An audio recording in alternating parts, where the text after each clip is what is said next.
morning, sir. Morning, ma'am.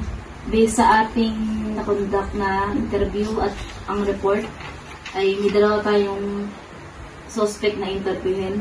Yes, ma'am. At ang approach na gagamitin natin sa kanila ay, sa subject natin na si Mr. Alagos ay record file, at sa subject naman natin na si Justin Espiritu ay emotional appeal. Handa na po yung file, ma'am. Ready na ba ang lahat? Yes, ma'am. Lahat ng file? Yes, ma'am. Sige, simulan natin at unahin natin si subject number 1, Mr.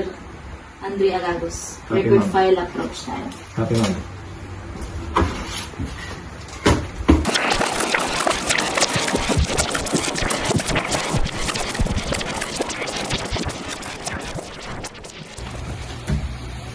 Mga balala, makakalabas ka rin dyan. Makaready na yung mga papeles mo.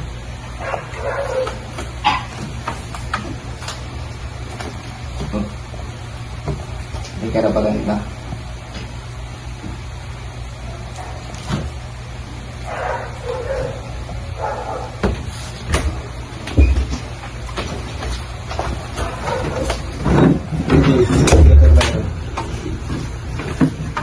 Ang gabi, investigator Peñas.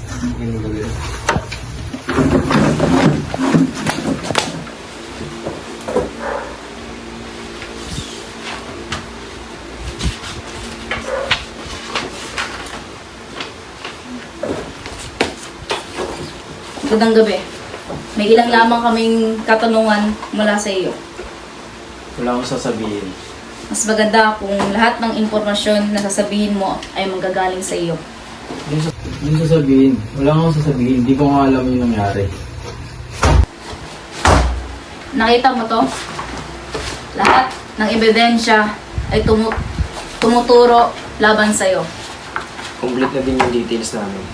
Alam na namin kung nasan ka kagabi. Kung anong ginawa mo, kung sino ang kasama mo at ano yung ginawa mo sa krimen. Hindi ganun yung nangyari. Hindi nyo alam yung nangyari.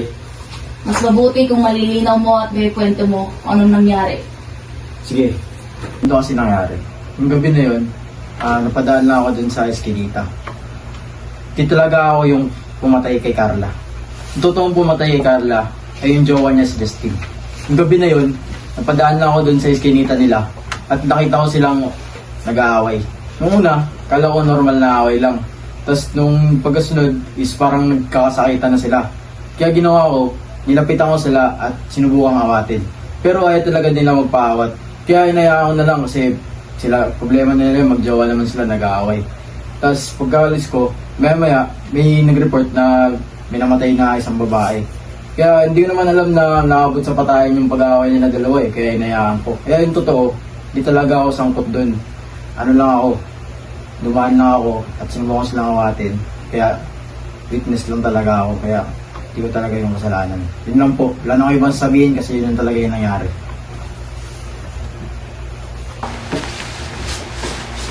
Maraming salamat. Investigator Peñas, maraming salamat.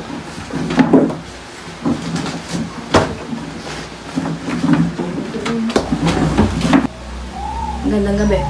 Investigator Dueños. Magandang gabi. Magandang gabi.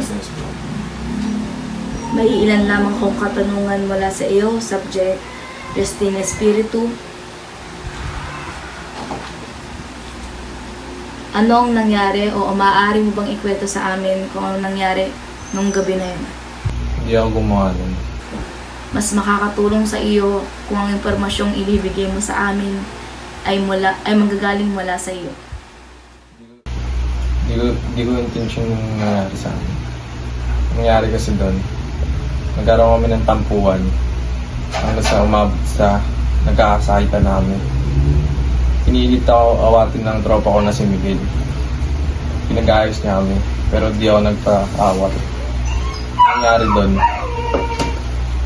nung lumala nga yung away namin, natulak ko siya sa gutter na hindi ko sinasadya. Hindi ko naman talaga dapat sinasadyain eh. Mahal na mahal ko yun. Ang aksidente lang doon, umabot sa pagkamatay niya, dadaan na bang siya sa gutter.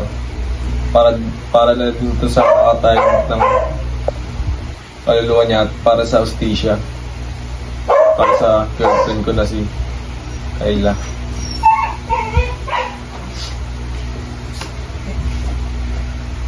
Maraming salamat sa inyong kooperasyon.